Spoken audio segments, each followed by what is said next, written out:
시편 1절부터 18절의 말씀입니다. 시편 1절부터 18절의 말씀입니다. 우리 한 절씩 교독하면서 오늘 말씀 같이 받겠습니다.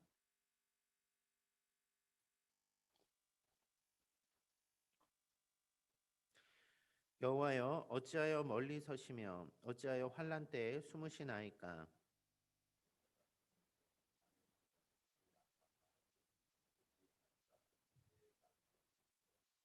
악인은 그의 마음의 욕심을 자랑하며 탐욕을 부리는 자는 여호와를 배반하여 멸시하나이다.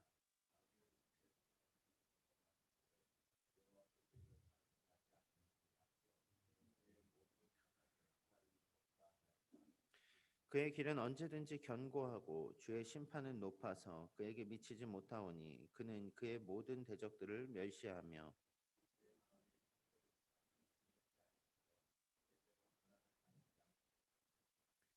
그의 입에는 저주와 거짓과 포악이 충만하며 그의 혀 밑에는 잔해와 제약이 있나이다.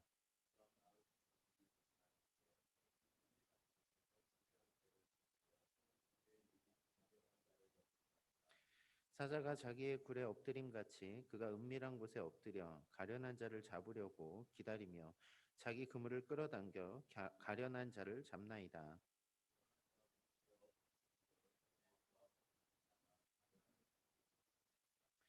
그가 그의 마음에 이르기를 하나님이 잊으셨고 그의 얼굴을 가리셨으니 영원히 보지 아니하시리라 하나이다.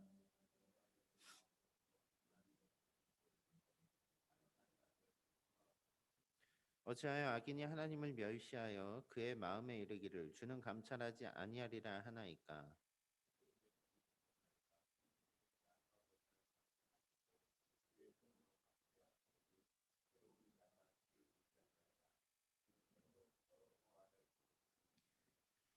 악인의 팔을 꺾으소서. 악한 자의 악을 더 이상 찾아낼 수 없을 때까지 찾으소서.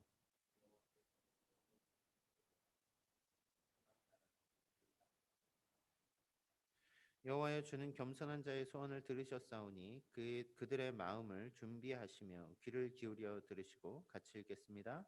고아와 압제당하는 자를 위하여 심판하사 세상에 속한 자가 다시는 위협하지 못하게 하시리이다. 아멘. 오늘도 이어진 기도의 자리 가운데 나온 여러분들 환영하고 축복합니다. 저는 딸과 아들이 하나씩 있습니다. 이제 8살, 6살 된 아이들이라 질문이 한참 많고 아직 엄마 아빠와 같이 뭔가를 하는 거를 즐기는 아이들입니다. 아이를 키우다 보면 재미있는 일들이 참 많이 있습니다. 뭔가 특별한 일이 있으면 이렇게 쪼르르 와서 자꾸 아빠한테 얘기를 하는 거죠. 학교에서 있었던 일 아니면 뭐 밖에서 놀다가 보았던 일, 재밌는 일들 많이 이야기를 합니다. 그런데 재밌는 현상이 그거예요. 누나하고 동생하고 놀다 보니까 2살 터울이다 보니까 놀다 보면 자주 싸웁니다. 자주 이렇게 언성이 높아져요. 이야기가 막 커집니다. 그러면 동생이 먼저 달려와서 저에게 이릅니다. 아빠, 누나가 자기한테 소리 질렀다고 이렇게 이릅니다. 그러면 누나가 또 와서 나엘이가 내 물건을 망쳐놨다고 그러면서 또 이르죠. 그렇게 막 서로 누가 먼저 잘못했느냐를 막 배틀을 합니다. 이렇게 막 누가 먼저 잘못했다 아니라고 이건 누나가 먼저 잘못했다고 그러면 항상 둘이 같이 혼나요. 둘이 싸우면 둘이 혼나는데 굳이 와서 서로 막 이러는 거예요.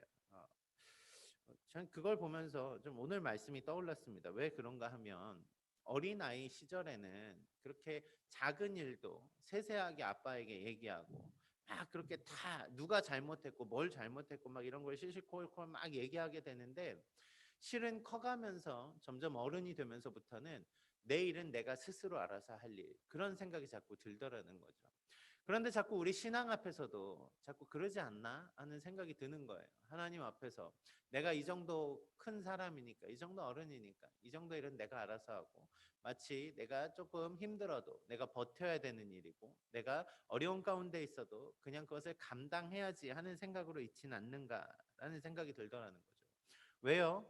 오늘 본문은 오늘 본문은 표제어가 없습니다. 그래서 이것이 누구의 시인가라고 고민을 하지만 실제로는 시편 9편 말씀을 그저께와 어저께 말씀을 들으셨으면 아시겠지만 이어지는 시로 보는 경향들이 많기 때문에 이게 다윗의 고백이라는 거죠.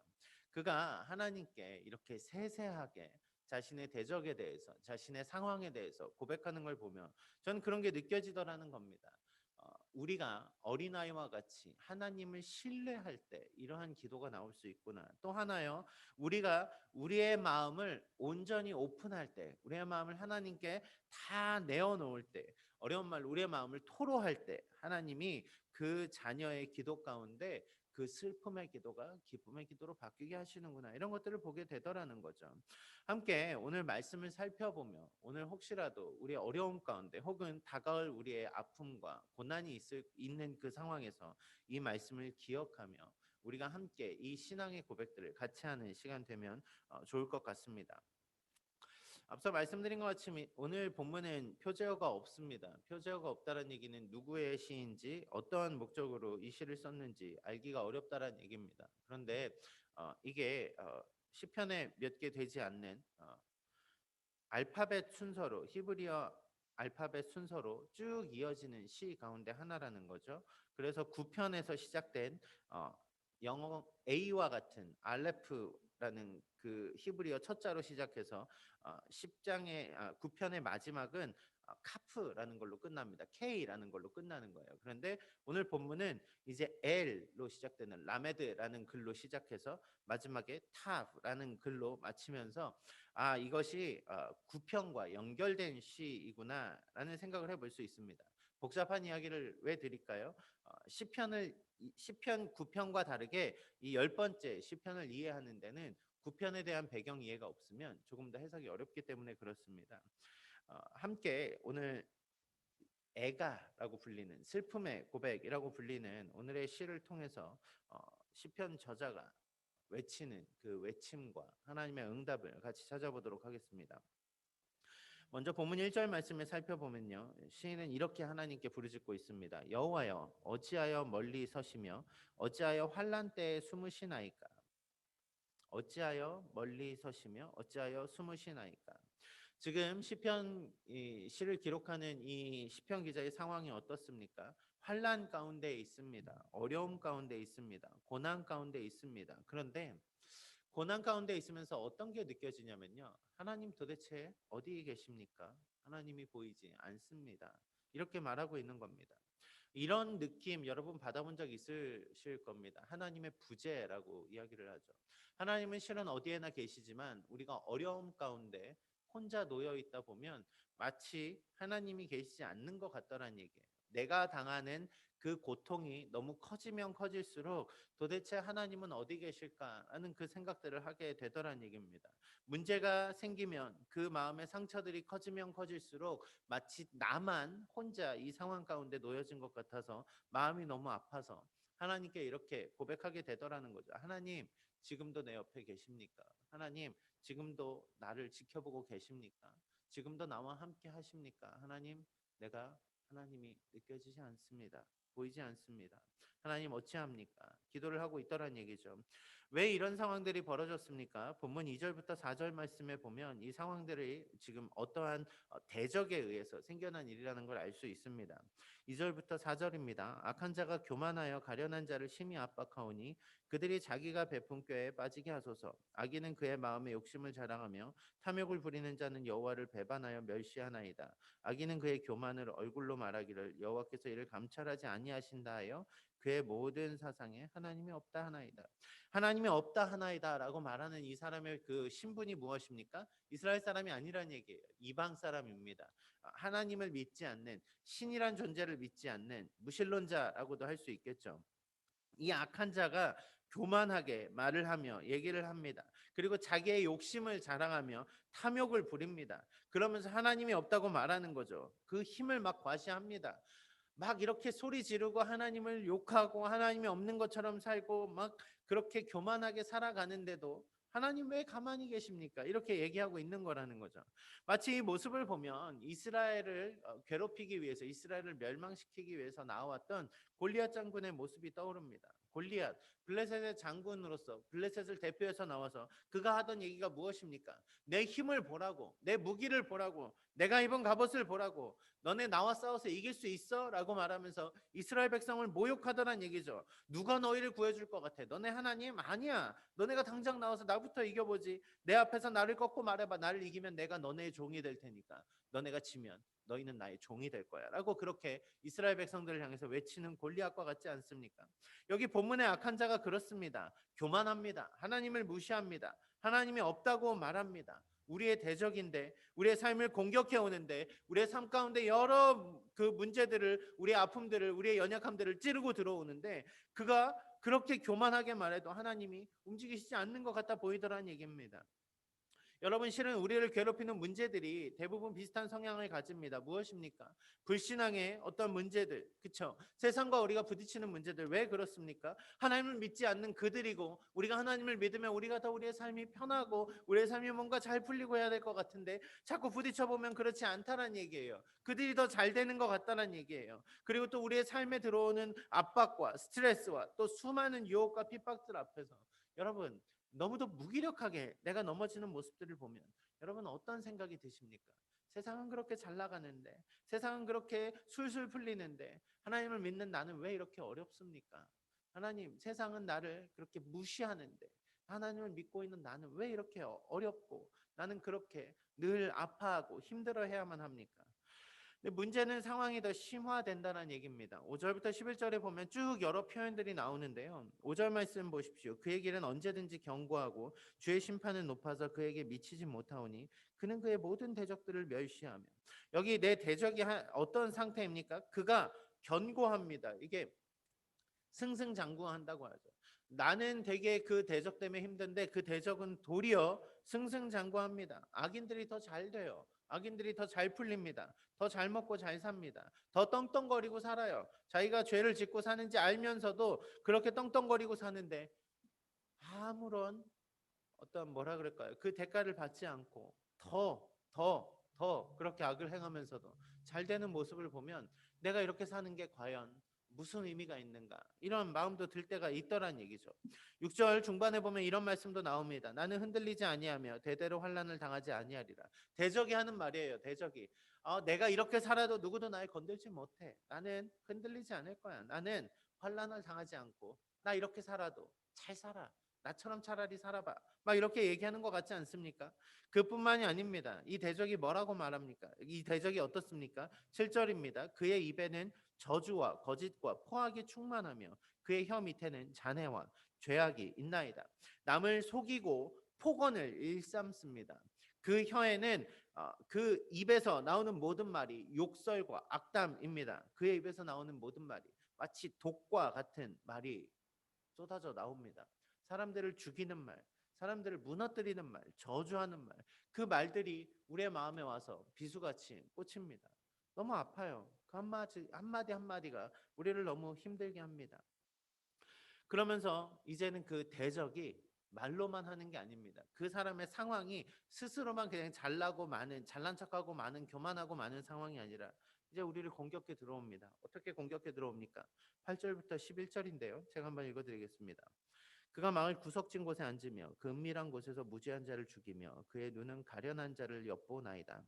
사자가 자기의 굴에 엎드림 같이 그가 은밀한 곳에 엎드려 가련한 자를 잡으려고 기다리며 자기 그물을 끌어당겨 가련한 자를 잡나이다. 그가 구풀에 엎드리니 그의 포악으로 말미암아 가련한 자들이 넘어지나이다. 그가 그의 마음에 이르기를 하나님이 잊으셨고 그의 얼굴을 가리셨으니 영원히 보지 아니하시리라 하나이다. 다큐멘터리에 보면 사자가 그 아프리카에서 어린 이제 가젤을 사냥하는 장면이 나오곤 합니다. 어떻게 잡는지 여러분 아십니까? 수풀에 아주 낮게 웅크립니다. 바닥에 거의 달라붙듯이 웅크려서 먹이를 향해 조금씩 조금씩 움직입니다. 아주 연약한 상대를 고릅니다. 잘 뛰어다니는 어른이 아니라 아프거나 이제 태어난 지 얼마 안 돼서 잘 뛰지 못하는 어린 아주 연약한 자를 노립니다.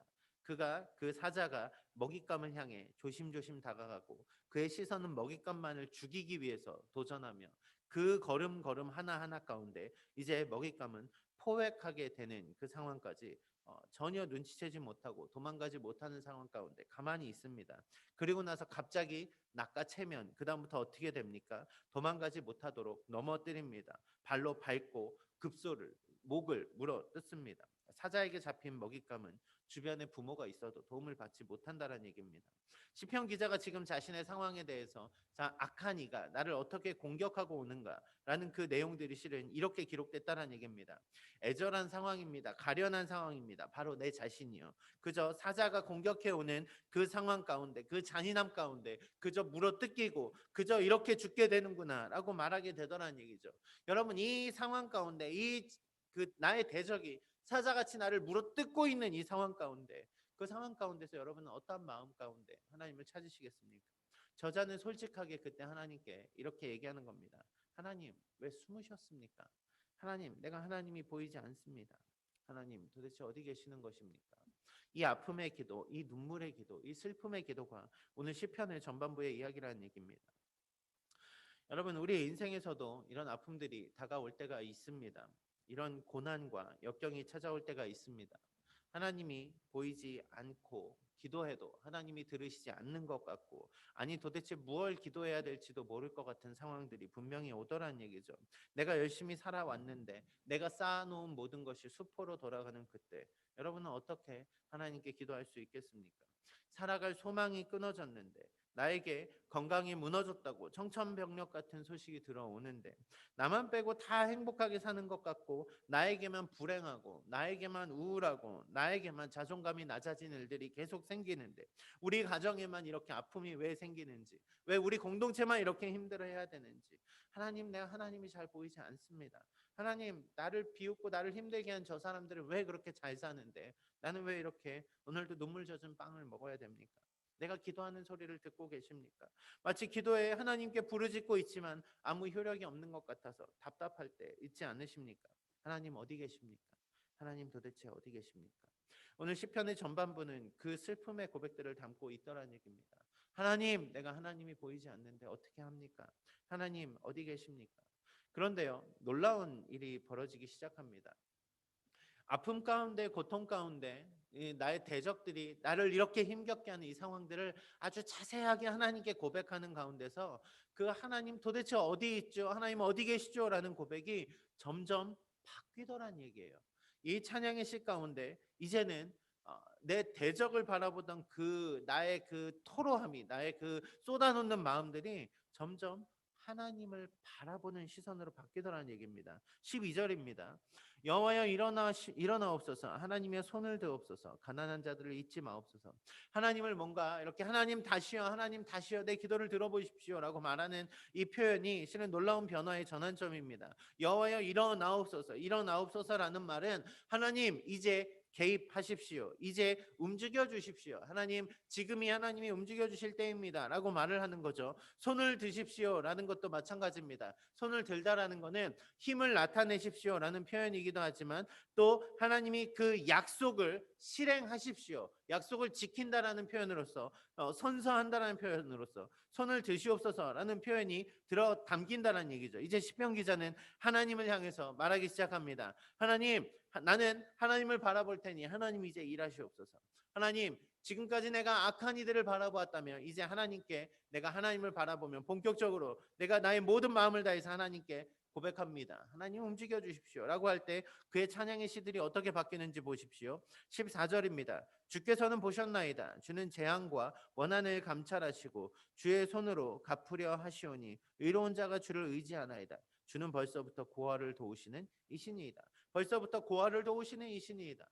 연약한 자를 도우시는 하나님을 찾고 있더란 얘기입니다. 여러분, 세상은 연약한 자들을 칩니다. 약점을 공격해 들어옵니다. 세상은 우리가 무너지는 그때 완전히 밟아 무너뜨려야 된다라고, 싹부터 잘라야 된다고 이렇게 얘기를 합니다. 그런데요, 하나님은 그렇지 않으십니다.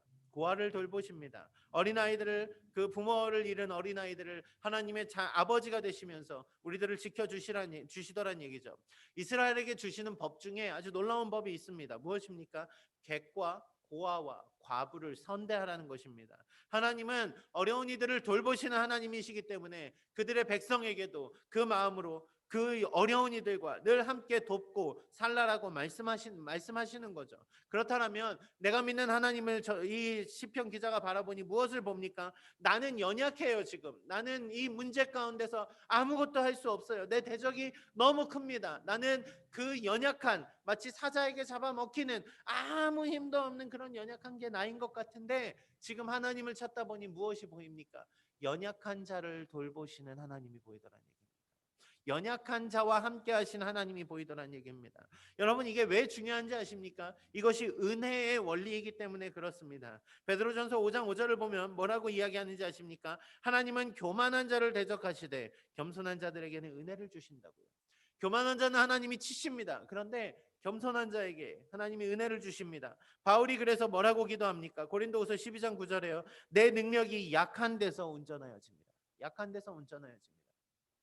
여러분이 너무 약하고 연약하고 너무 아무 가진 것이 없고 너무 힘이 들고 무기력해서 여러분 그게 걱정이십니까? 아니요. 여러분, 그 연약함이 바로 하나님이 움직이시는 그 포인트라고요. 하나님은 그 연약함을, 우리의 연약함을 담당하기 위해서, 우리의 그 부족함을 하나님의 그 놀라우신 은혜로 채워주기 위하여서 이 땅 가운데 예수님을 보내주신 거잖아요. 하나님, 우리는 연약하지만 우리가 그 강하신 하나님을 붙들고 섭니다. 내가 연약하지만, 나는 아무 힘도 없지만 전능하신 하나님을 내가 붙들고 섭니다.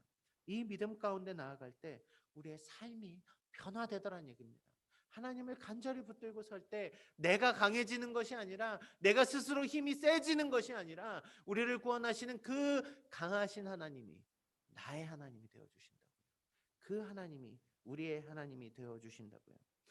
시편 기자는 16절부터 18절에 이제 이렇게 고백합니다. 여호와께서는 영원 무궁하도록 왕이시니 이방 나라들이 주의 땅에서 멸망하였나이다. 여호와여, 주는 겸손한 자의 소원을 들으셨사오니 그들의 마음을 준비하시며 귀를 기울여 들으시고 고아와 압제당하는 자를 위하여 심판하사 세상에 속한 자가 다시는 위협하지 못하게 하시리이다. 시편 기자의 찬양이, 그 시편 기자의 고백이 찬양으로 바뀌는 것을 봅니다. 하나님은 영원 무궁한 왕이십니다. 하나님이 안 계시다 말하는 이방 나라들이 주님 앞에서 멸망할 것입니다. 여호와 하나님께서 나의 기도를 들으셨기 때문입니다. 이제 심판을 내리시고 우리를 지키시고 보호하십시오. 모든 심판은 다 하나님의 손에 있습니다. 내가 판단하지 않겠습니다. 내가 걱정하지 않겠습니다. 세상에 속한 어떤 이들도 우리를 다시 위협하지 못하는 것은 내가 그 하나님을 마주하기 때문입니다. 여러분은 무엇을 마주하며 오늘 서 계십니까? 우리의 고난과 우리의 역경과 우리의 문제들을 보면 우리는 스스로 내가 할 수 있는 것이 아무것도 없구나, 그 상황 가운데 나는 너무나 초라하구나, 이런 것들을 보게 되죠. 하지만 오늘 시편 기자의 그 기도 가운데 이 시선이 변하는 것을 보십시오. 내 문제를 하나님께 가지고 나아갔더니 하나님께서 나의 마음을 바꿔주시는데, 어떻게 바뀝니까? 내 마음이 하나님으로 인하여서 아직 승리하지 못한 상황 가운데 있지만 영원한 승리를 맛볼 것이라는 그 기쁨을 이미 노래하고 있지 않습니까? 여러분, 아파하는 가운데, 힘들어하는 가운데, 여러분이 할 수 없는 그 문제들 가운데 우리에게 필요한 것이 바로 기도인 것은 오늘 이 이유 때문에 그렇습니다. 우리가 기도하는 것, 그것은 하나님의 우리의 기도를 들으시며 그 아픔이 변하여 기쁨으로 바뀌게 하시는 유일한 답이 하나님께 있기 때문에 그렇습니다. 말씀을 맺겠습니다. 앞서서 저는 어린아이들, 저의 자녀들이 제게 모든 것을 이야기한다라는 그 몇 가지 이야기들을 나누었습니다. 어린아이들이 부모님을 찾아와서 시시콜콜한 일로부터 어려운 일까지 마음껏 이야기할 수 있는 그 유일한 이유가 무엇인지 아십니까? 우리 엄마 아빠는 이 모든 걸 답해줄 수 있다라는 신뢰 때문에 그렇습니다. 우리 엄마 아빠가 이 모든 걸 해줄 수 있다라는 믿음 때문에 그렇습니다. 세상을 살아가는 우리가 많은 아픔을 겪습니다. 여전히 우리는 고난을 마주하게 되고 하나님을 믿고 있음에도 불구하고 문제를 대면하게 됩니다.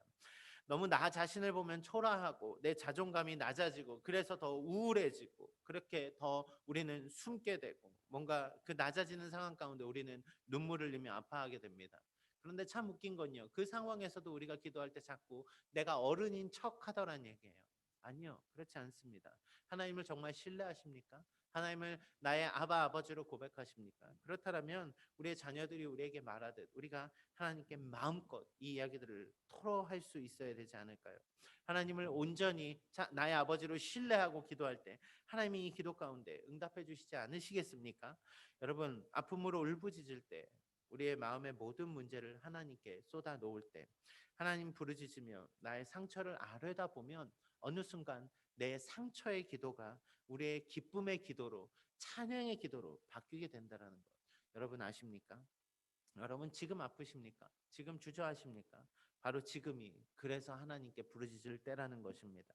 하나님께 부르짖을 때 오늘 시편 기자의 고백처럼 나의 눈물이, 나의 연약함이, 나의 아픔이 그 하나님께 부르짖는 기도를 통하여 연약한 이를 도우시는 하나님을 찬양하는 기도로 신실하신 아버지를 높여드리는 기도로 그렇게 회복되는 삶을 경험하게 될 것입니다. 오늘 이 아침에 하나님께 부르짖으십시오. 여러분의 부르짖음의 그 고통의 눈물의 기도가 기쁨의 기도로 영광의 기도로 바뀌는 것을 경험하게 될 것입니다.